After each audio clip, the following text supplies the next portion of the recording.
Hello you fine ladies and gentlemen, how are you all doing? I hope your day's going well. Feel free to subscribe and hit that like button if you want to, only if you want to. Supports the channel, you know, but only if you want to. It's your choice, but I know what I would do.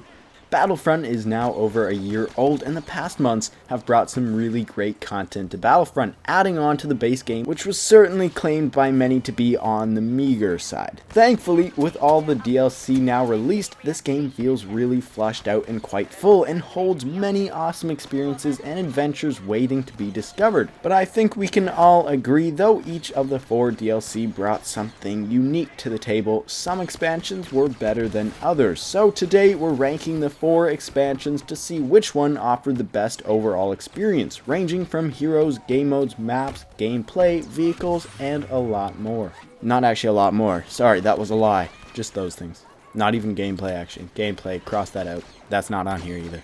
So, without further ado, let's get into it. Let's start off with which DLC had the best maps. Outer Rim, which just doesn't sound right, brought us back to Tatooine and Sullust, venturing into the iconic and nostalgia-packed palace of Jabba. Jabba's Palace, it's called. We also got some awesome maps expanding our vision of Sullust, taking us to more industrial-like sites around the planet. The maps were well designed, stunning looking, and above all, a lot of fun to play on.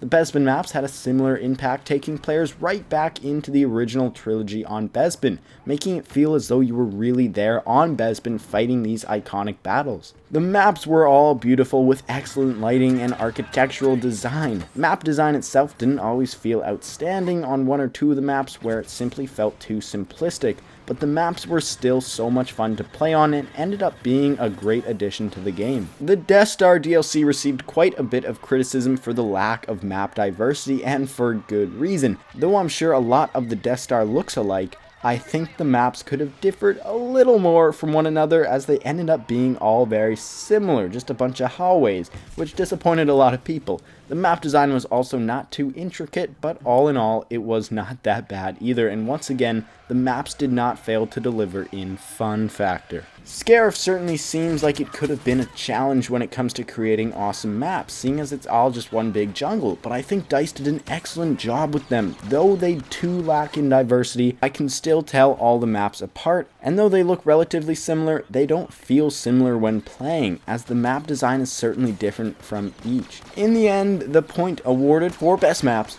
goes to the Outer Rim DLC, as each map felt so different from the others, but they were all designed very well, resulting in rewarding gameplay and a lot of fun. Scarif was a close second, but the maps just didn't have the same diversity as the Outer Rim ones. Moving on to the second category, and because the first category took way too long to get through, we're going to do this the speedy way, lightning round. This is going to be which DLC had the best blasters.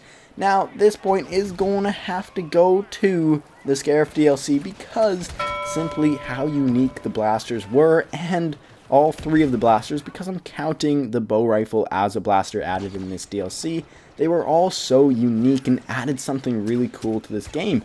Whereas the other DLCs, they did have some great blasters, but they also had some really bad blasters in them, which kind of made it not as exciting. However, the A180 Krennic's revolver, which is awesome, and the bow rifle are all so unique and cool in their own way, and they're so much fun to play with, so that is why Scarif gets the point for best blaster. Round 3. Sorry, no, we're still in the lightning round. My bad. It's lightning round 2, actually. My bad. It's lightning round 2. Which DLC had the best heroes? This point has to go to the Outer Rim DLC. Pretty much every other DLC had one or even both heroes, which were just kind of useless. But Nine Numb and Greedo are both really fun heroes to play as their abilities are still very unique and powerful in-game, making them great choices to play as. Which DLC was the most fun? I know this one is completely subjective, but I'd have to say the point goes to Scarif.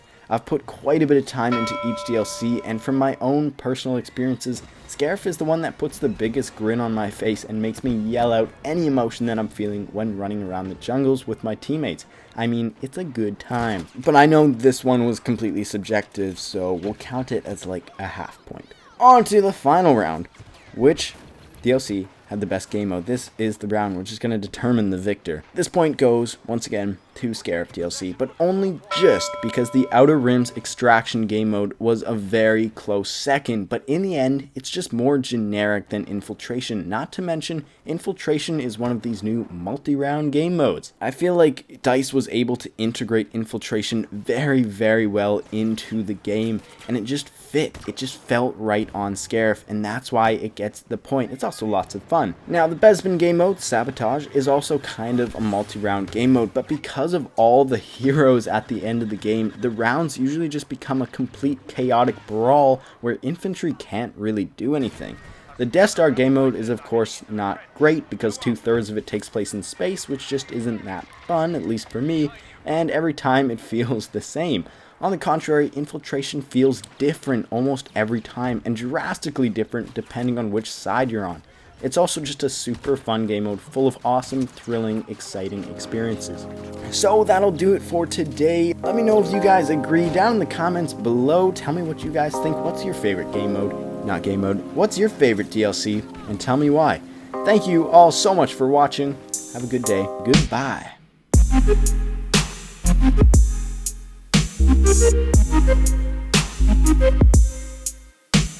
Thank you.